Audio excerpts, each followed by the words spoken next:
Bismillahirrahmanirrahim. Assalamualaikum warahmatullahi wabarakatuh. Selamat datang di Lamsang Channel. Pada kesempatan kali ini saya akan membahas tentang dua bilah keris. Pembahasan kali ini saya akan lebih kepada pemanfaatan keris itu sendiri gitu ya. Baik, langsung saja mungkin di keris yang pertama. Bismillahirrahmanirrahim. Ya, ini teman-teman. Ya, ini adalah keris brojol. Masuknya patrem ya, karena panjangnya hanya sekitar 26 cm saja. Nah, seperti itu. Nah, pemanfaatan yang saya maksud adalah dari segi bagaimana saya menggunakannya. Kalau yang ini keris brojol ini, yang patrem ini, saya lebih cenderung hanya menjadikannya media belajar saja gitu. Belajar tentang sejarah, tentang filosofi, tentang kebudayaan gitu ya, di masa lalu, bagaimana para sesepuh menciptakan sebuah pusaka atau senjata gitu. Nah, kenapa hanya saya jadikan sebagai koleksi media untuk belajar saya? Karena memang keadaannya bisa teman-teman lihat, mungkin kurang begitu jelas ya, karena keadaannya lihat sendiri, tekstur besinya ya sudah mulai tua banget, dan kemungkinan besar proses pembersihannya atau pencuciannya yaitu dengan menggunakan zat asam, entah itu menggunakan jeruk nipis, sitrun, dan lain-lainnya gitu, atau direndam dengan air kelapa gitu, yang merupakan zat asamnya lumayan tinggi gitu. Memang benar ketika kita melakukan pembersihan dengan cara itu, karat itu akan mudah sekali lepas gitu, hilang, menghilangkan karat itu. Namun efek sampingnya adalah besi juga termakan teman-teman. Nah, efeknya seperti ini.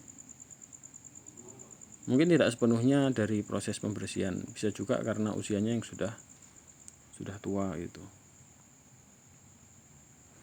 Nah, jadi ini hanya saya gunakan sebagai bahan edukasi atau media belajar saya gitu, tentang sejarah, tentang proses pembuatan di masa lalu, karena terlihat sekali lipatan-lipatan tempa dari proses penempaan ya teman-teman, dan juga karakter pamornya sangat terlihat jelas gitu, karena setelah dibersihkan, dicuci bersih, karat sudah hilang, kemudian diwarangi atau dilapisi dengan warangan itu.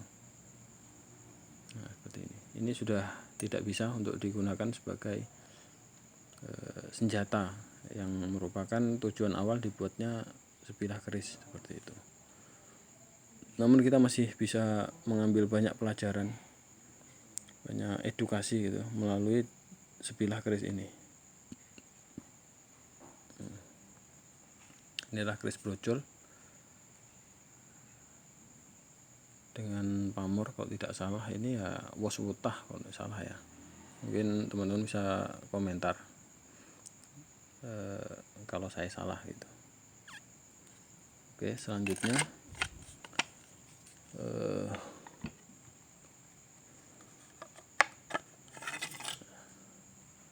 nah, ini adalah keris yang tidak kalah tuanya, tidak kalah sepuhnya gitu ya. Ini kalau tidak salah keris sabuk tampar teman-teman, sabuk tampar Luk 11 ya, jadi bukan sabuk inten. Nah, kalau sabuk inten kalau saya tidak salah itu sogokannya ada rangkap, sementara ini sogokannya hanya ada satu di bagian depan itu. Kalau sabuk inten biasanya dua kalau tidak salah ya. Nah, seperti itu. Dan ini kondisinya masih jauh lebih baik daripada yang tadi, yang brojol tadi teman-teman.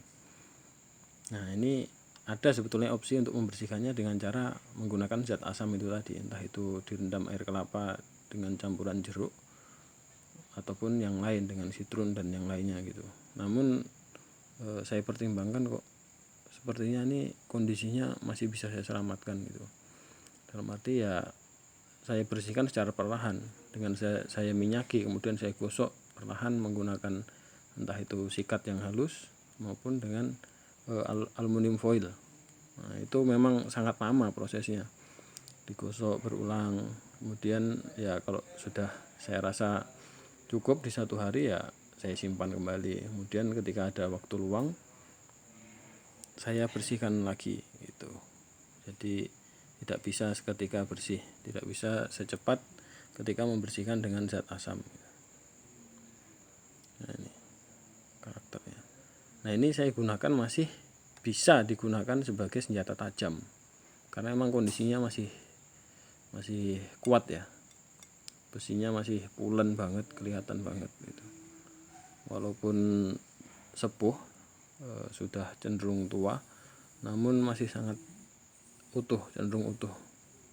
Nah, seperti itu ya. Bisalah kalau digunakan ya kalau ada tugas jaga malam, ronda atau apapun itu di lingkungan, ya bisa saya gunakan karena saya tidak punya parang atau golok. Jadi ya ini yang saya gunakan itu sebagai senjata, dan juga sebagai sarana saya juga untuk memperkenalkan kepada masyarakat bahwa ini keris masih layak untuk digunakan gitu. Seperti halnya teman-teman saudara-saudara kita di Bali yang memang di sana budaya perkerisan itu masih sangat lestari gitu. Karena kalau para pecalang itu atau orang yang memang bertugas sebagai keamanan itu ya keris memang bawaannya. Hanya saja di sana ukurannya lebih banyak corok ya, atau keris yang panjangnya lebih dari 40 cm. Nah, kalau ini sekitar 36 atau 37 cm, teman-teman. Keris normal kalau di Jawa. Ini masih cenderung baik kondisinya dan ketajamannya masih bisa ditambah dengan cara digosok secara perlahan. Saya lupa namanya, istilahnya gitu ya. Dalam dunia perkerisan itu apa gitu. Tapi ada metodenya untuk mengembalikan keris tajam lagi seperti itu.